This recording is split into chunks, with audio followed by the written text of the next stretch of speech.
Can waiting be forever? If Sorry! I feel inspired. To do what? To question myself. Yeah. What does forever mean? Or ever. Or ever. Or never. Or forever. Never. Yeah. A lot of questions.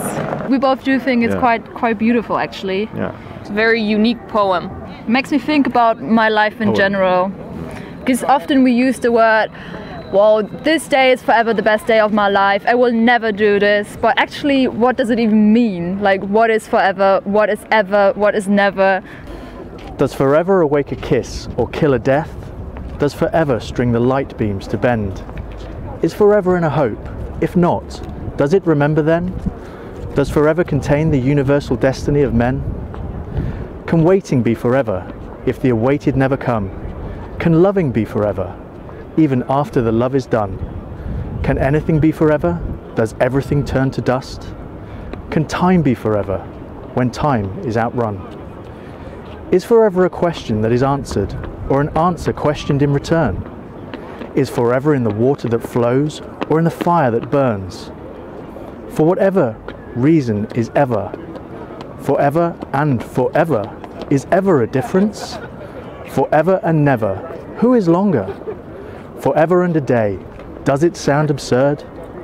Does forever prove itself in a split second? Does forever survive outside the earth? Does forever dawn minute by minute with tomorrow?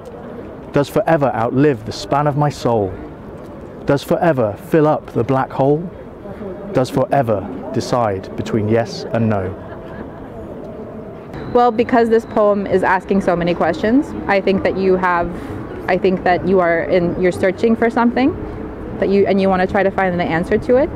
And I think through poetry we can maybe find that for ourselves, or maybe at least feel comfort in the knowledge that we're at least searching for some kind of truth or like answer for ourselves. I like the questions because it really engages me as a reader.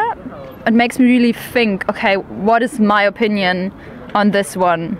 Because it's also like there's no right and wrong. The questions demand the reader to really think.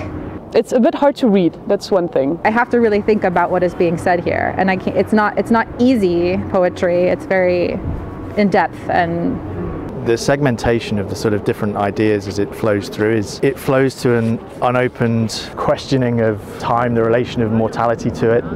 Related to the human condition. If you look at the history, the life of a human is very ephemeral and ephemeral. It makes me feel small. It makes me feel a bit unreal, because I think this poem questions time in general. I mean, what is forever? Does it even exist? Like, it's just something we humans kind of make up. Like, we decide there's something like never and forever. Yeah, it makes me feel a bit small and unreal. Yeah, like, does time even make sense? Existential. I want to say existential. Reflection on time and how you can see things different, and how do you define time, how do you redefine your action, the time you spend on doing something. Well, an open question at the end, but one that doesn't have an answer. So it sort of draws you through a series of questions, ultimately to say, we don't know. So it's a good narrative to get to a position just to reinforce a question, an open question. And I think that's a question of being. Does forever awake a kiss or kill a death? Does forever string the light beams to bend? Is forever in a hope? If not, does it remember then? Does forever contain the universal destiny of men? Can waiting be forever if the awaited never come? Can loving be forever even after the love is done? Can anything be forever? Does everything turn to dust? Can time be forever when time is outrun?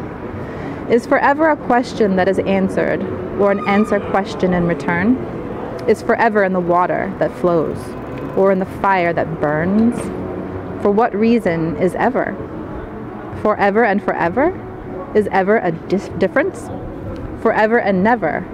Who is longer? Forever and a day, does it sound absurd? Does forever prove itself in a split second? Does forever survive outside the earth? Does forever dawn minute by minute with tomorrow? Does forever outlive the lifespan of my soul? Does forever fill up the black hole?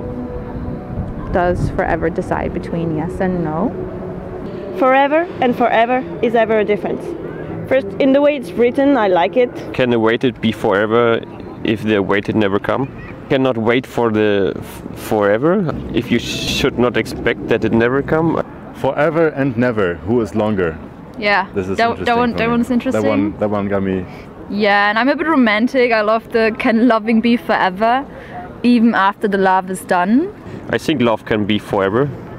Just you need to work on it. I think it's about a guy looking for, or a woman looking for his loved one and wondering when or if he will ever find him or her. The part about fire, yeah, is forever in the water that flows and the fire that burns, like the comparison with nature. I really like that part as well. It's a good question, but I think it's in the water. Water is the essence of forever, I would say. If I would be able to choose between these two in that question, I would rather say that it's probably in water. However, fire is essential as well, but still water. Does forever contain the universal destiny of men? I think that taps into what I thought about whether it's, it's time and destiny is a construct by us. The concept of forever, can we even comprehend it? Is forever simply our definition? I think we struggle to associate ourselves with time, with infinity, with destiny, and we're always searching for meaning, and I think that line draws that out. I think one of the challenges, and when you think about science, is that we're continually looking for answers to questions that we probably don't even understand. And I think, again, that goes back to probably the poem and that specific line. We're looking for comprehension of something that is possibly unfathomable. Does forever survive outside the earth? That's powerful. Like the black hole. Is it forever? Or not. That's the sentence. Does forever decide between yes and no? In the end, you want to decide if you live in a yes manner or in a no manner. You know, if you fully enjoy the moment or if you don't appreciate it. I would guess you like philosophy. Philosophy. I think you're a dreamer. Probably an interest in the soul, in the being. Very reflected person. Maybe you overthink even. Overthinking. Controlled. You like to contemplate the world, take your time, and you have a lot of hopes and maybe the love you are looking for as well. Or maybe a bit nostalgic too. Does forever awake a kiss or kill a death? Does forever string the light beams to bend? Is forever in a hope? If not, does it remember then? Does forever contain the universal destiny of men? Can waiting be forever if the awaited never come? Can loving be forever even after the love is done? Can anything be forever? Does everything turn to dust? Can time be forever when time is outrun? Is forever a question that is answered or an answer question in return? Is forever in the water that flows or in the fire that burns? For what reason is ever? Forever and forever, is ever a difference? Forever and never, who is longer? Forever and a day, does it sound absurd? Does forever prove itself in a split second? Does forever survive outside the earth? I don't see any rhymes. Doch, na klar. Earth? Then and men. Aha.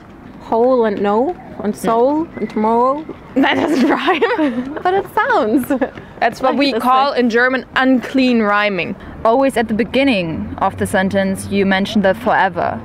It makes it more special, so I can also remember it better and I more grasp the importance of the sentence or the word forever in general. The rhyming doesn't always have to come at the end.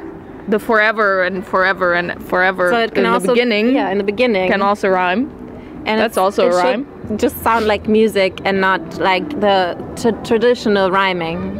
Exactly. It's more in the flow, how we should read it, and how sometimes we have words echoing each other's, but it's not supposed to be at the end of each sentence. There's a strong cadence. It's probably too easy to get wrapped up in the cadence. I like that your sentences are short, so they can always remember them. Sometimes poems, they don't rhyme, but because the sentences are too long. And this one is not the case, so I like that the sentences are short and you can really see how the rhymes are making sense. There's a romanticism in there. The images you use, that's quite special, because I mean, you're not just talking about time itself and forever, but you use differences, like you talk about the soul, which is normally also something that is just a picture. We can't really take that and grasp that, so it is a huge picture you use. And also the picture of nature itself, with fire and water. Nuances on similar words and use them in a different way. It's not written in like classic poets would write a poem. And also you kind of talk about forever like it's a person, like it's something living, because you said, does forever survive outside the earth? More human. Personifying the word forever, or the meaning of forever. Reminds me of my teenage angst when I didn't know what happened when I was growing up. It's like questioning everything. Lots of anxiety. Yeah, lots of anxiety. Lots of uncertainty. Lots of asking questions. I have overcome the feeling of teenage angst and anxiety because of writing as well. Because I wrote it down. I wrote it out. And you haven't. I haven't. Not at all. I ask myself every day, what's happening? What am I doing? What's my purpose? Is this forever? What will be in 1,000 years if everything will already turn to dust? Does forever dawn minute by minute with tomorrow? Does forever outlive the span of my soul? Does forever spill up the black hole? Does forever decide between yes and no? I don't question if there's a forever or ever. I don't think about things to be forever, because I know we're all gonna die, and that's very sinister, but it's just, that's how I deal with life. I know I'm gonna die.